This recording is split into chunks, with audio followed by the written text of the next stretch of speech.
सारे लोगों ने रील्स बना करके मुझे टैग करते हैं। ऑफिशियल निशा उपाध्याय के नाम से मेरा इंस्टाग्राम आईडी है।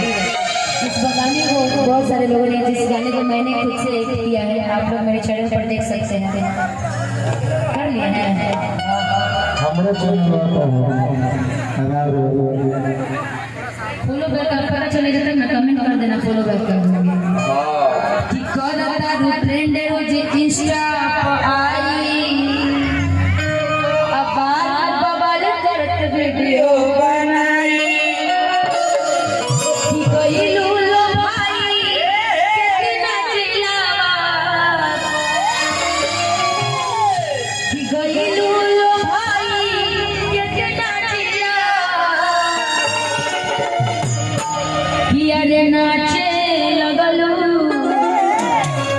जहिया से दिलवा आपस गइलू के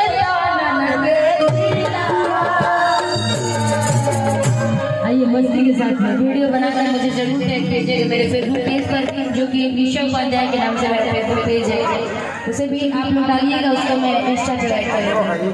ठीक और ट्रेंड रोज इंस्टा